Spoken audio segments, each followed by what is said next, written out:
Hi, Year 12 students. I'm just making a quick little video about writing your language analysis essays, and I'm going to start today with talking about introductions. And I know you've done this before, you've done it many times before, but it's always good to consolidate, and you never know, you might learn some new things. So keep watching. So we're going to begin by talking about the elements that you need for an introduction. Now, you may have seen this called COAST. That tends to be the one that's used a lot in English teacher circles, but I tend to call it BSCAT, and I guess the reason I do that is because it tends to be the order that the elements appear in the introduction. Regardless, they're the same things, they're just called different names. But they are the important 5 elements of an introduction. And so this is what you need. So when you read your language analysis article, you need to find the contention, the outline, and that's the background, or that's what's actually happening in the world that's causing the article to be written. You need to imagine who the audience of this article might be. Sometimes it's really specific.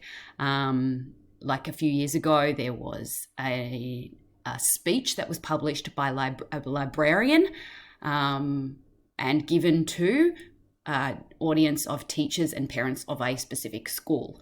There was one of your exam ones was a school newsletter written by a principal that was to the parents and students of that school. Now, it might not give you the audience, so you have to imagine, all right, if this is written by a principal and published in a newsletter, who is the audience? Well, the audience must be, and then you have to infer. It might not always tell you the audience. And the source, which is where it comes from, like the details, the newspaper it's published in, or the event the speech is given in, and the tone. Now, the tone you're also going to have to infer. You're going to have to imagine, what is this? Like, is it angry? Is it funny? Is it sarcastic? Is it, and sometimes there's more than one tone throughout the article. In your introduction, what you're just looking at is a main one. You can either do the main one that's in the beginning of your article, or you can do a main one that is the bulk of the article.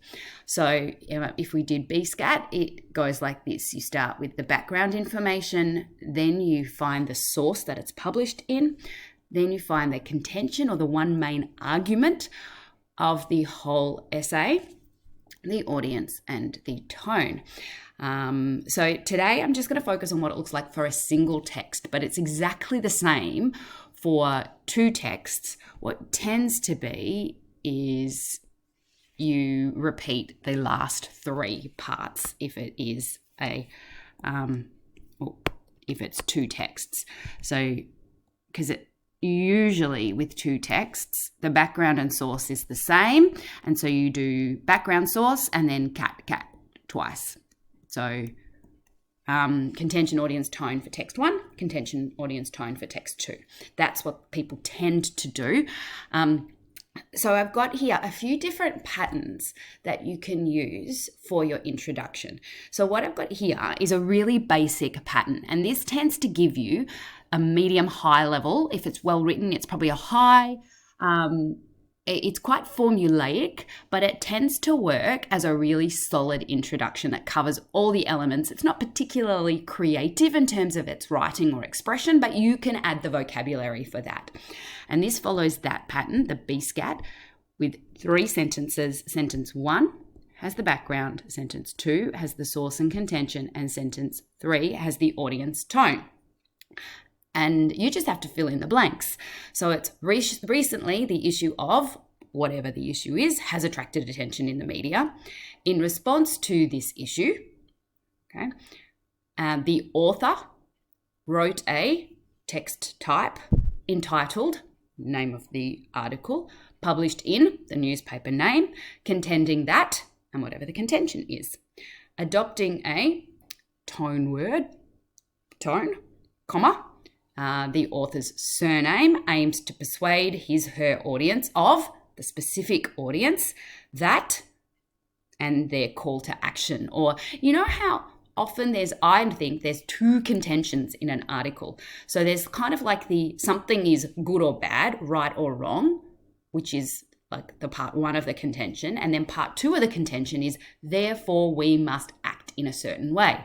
So you've got the right, wrong, which is kind of part one, which you can put here. And then you've got the therefore call to action that you can put in the second, in your third sentence there. So that's a really simple kind of structure that you can use for your introduction to a to a language analysis essay. And I've got some samples that you can look at here. So these are two language analysis introductions written, again, pretty basic but solid. There are two texts that you may have studied during year 10 and year 11. I just thought I would give them to you as a sample. So this one follows that structure exactly. Background, source, contention, audience, tone. And instead of recently, because you know what, sometimes if I read another language analysis essay that starts with recently, the issue of, I'm going to explode. So this one uses a different kind of introduction. Over the past 50 years, Australia has been involved in a range of global conflicts leading to loss of lives of its citizens. And then source, contention, we link by saying in response to Australia sending troops to Iraq, Ashwood resident Brian Hurley, author, wrote a letter to the editor, text type, of the Mornington Herald newspaper that it's published in, contending that war has a range of negative consequences. That's your contention. Adopting an angry tone, Hurley aims to persuade his audience of Australian citizens that war is wasteful and must be avoided at all costs. So that's contention 2, like we must avoid war. That's the therefore, yeah? So that's one introduction. And I don't know whether you've read that original text, but hopefully you can understand from the introduction what that original text would be like. This one, I think you should know, the second one. This was something that you did in year 10 with Mrs. Montgomery and Mrs. Vermark. I think your end of year language analysis essay. And this one has a slightly different structure. It's only got 2 sentences. And it's because sometimes the background is really hard to write about. And it's not necessarily something that's been discussed in the media necessarily. And so I've included this one to show you what you would do for that type of issue. And that starts with source and then goes to background. And then it still puts contention, audience, tone in the one sentence. So in an opinion article entitled, It's Not All About You, published in the Herald Sun newspaper, with the date in brackets, columnist Siobhan Duck responded to the bad manners and lack of civility in some members of the public, which is especially seen during the holiday silly season. So this has the source at the first half, and then this bit is the background information. That's the what's happening. What's happening is that there's been bad manners and there's been lack of civility. And the reason I say that this one, if you said something like, recently there has been much discussion about the lack of manners of some members of the public, I'm not quite sure that there has been lots of discussion about people having bad manners. Somebody wrote one newspaper article about it, but that doesn't mean that there's been this big issue. Oh no, everybody's got lack of manners. So sometimes that sentence pattern of recently there has been much discussion about this particular issue doesn't always work. So you need to find other ways you can rephrase that background. The next section, the one sentence has contention, audience, tone in it. It uses this structure. Adopting a humorous tone, so tone is just half a sentence. Duck contends that the contention, manners and civilized behaviour has been lost. That's contention 1. And urges her audience of Melbourne residents to be more thoughtful and aware of others in society. urges the specific audience, Melbourne residents, to be more thoughtful than others. That's like contention 2. That's the call to action.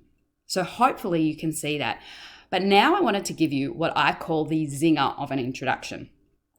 This was shared with me by a teacher I taught with about 5 years ago, a fantastic teacher of English that I learned a lot from. And she uses this particular structure, and it really writes something that I find incredibly expressive. And so some of you might want to try using this type of structure for your introductions, especially those that are aiming for quite a high to very high score. And that is responding to whatever the issue is, comma, author's tone word, and then text type with the name of the title in inverted commas, the source and the date in brackets, then an adverb and a verb for their behavior in what they've done. All right, this is not making sense to you, but it will when we get to read it. Moreover, it attempts to create, or the author attempts to create, a sense of emotion in their intended audience of the intended audience, and that put the contention. So that actually has all of the elements in it.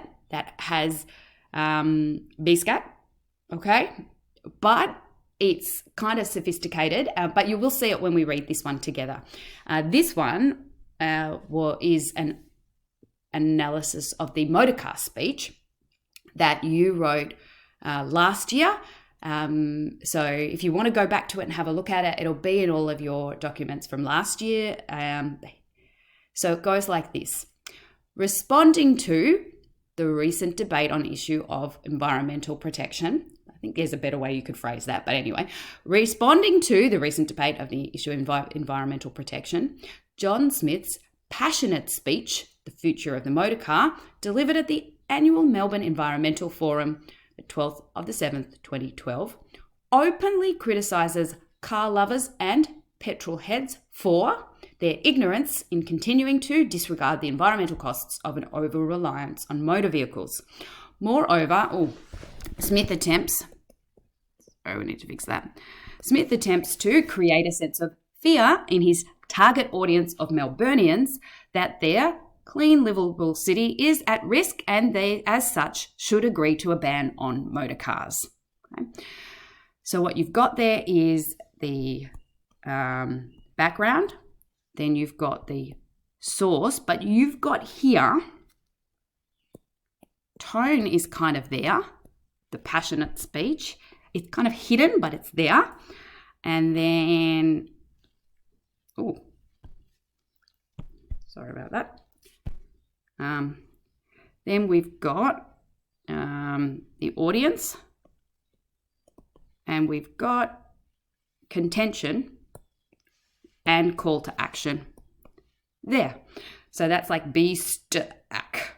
Anyway, but hopefully you can see from this that there is a few different ways that you can write an introduction, but it has to incorporate all of those key elements. And if you've got any questions about this one, I would love for you to shoot me a message or join in our meeting chat for today's lesson. Okay, awesome, guys.